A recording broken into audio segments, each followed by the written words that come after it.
Welcome to this episode of 1275 MG Midget, Birth of a Race Car, as we chronicle the journey of the repair of the 1275 Midget, and the goal is to participate in the 2022 MG Owners Club Speed Series.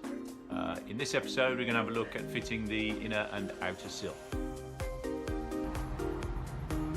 So if you remember last time, we'd finished the crossmember repair, we'd done the inner bulkhead at the back, we'd done all the footwell. So I've dry fitted the inner sill here and also the outer sill. And before I go any further, next thing I'm going to do is get the door and fit the door, just to make sure I've got a good line on the bottom, as really the sill needs to be fitted to the door. I've got the braces there, so I've kept the strength in the body, so hopefully I've got fingers crossed for a good fit. So let's see what we've got. So I've dry fitted the door on the car.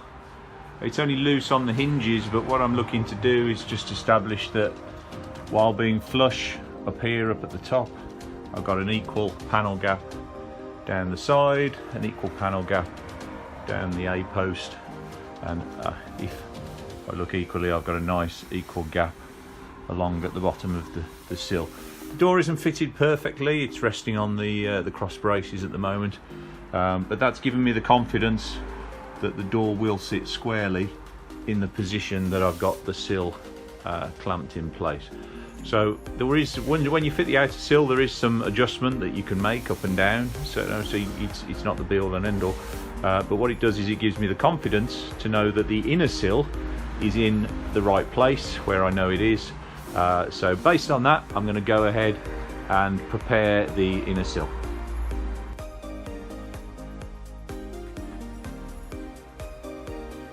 Inner sill is now prepped. So I've drilled all the holes based on the markings and just linished back a bit of the black paint that comes on the panels for a better weld connection. I've linished along the edge of where the sill is going to be. So next step is going to be to mount it up and then begin tacking it in place. Okay, so tacked on, I used 6mm holes and with the 0.8 wire on the welder. Those spot welds are going in really well, so tacked on nice and strong. I can start to move the clamps around and finish doing the welding.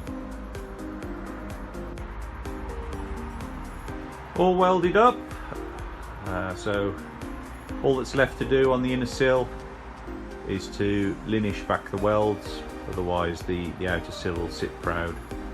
So next job, linish them all back, and then we can begin having a look at the outer sill.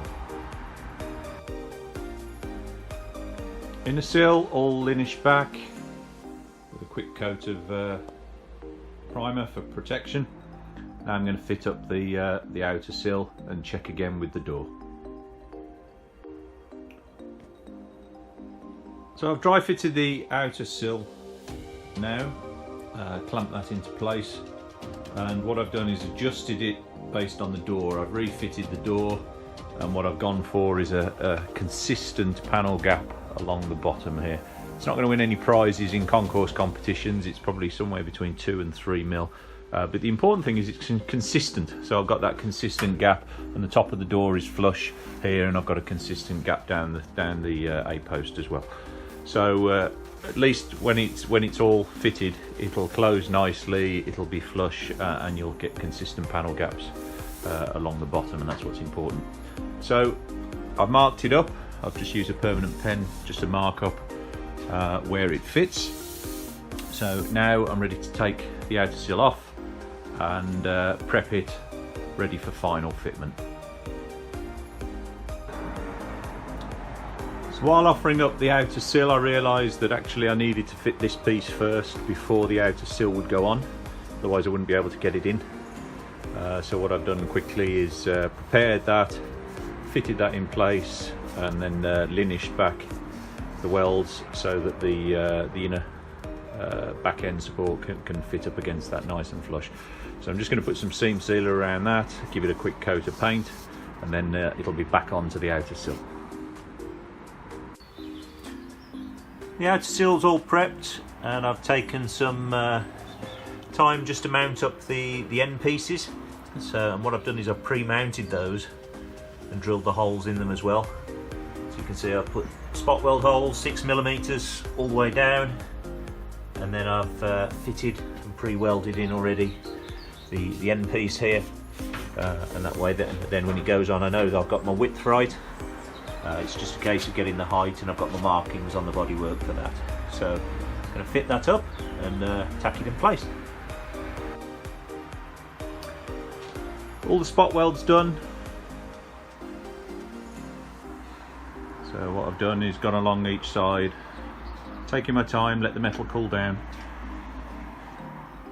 and I've tacked in the ends as well now, so those are in place. So next step is to linish back the welds on the bottom and around the door here, and then just give some corrosion protection for that, ready for the next job. Okay, so that's the inner and outer sill on.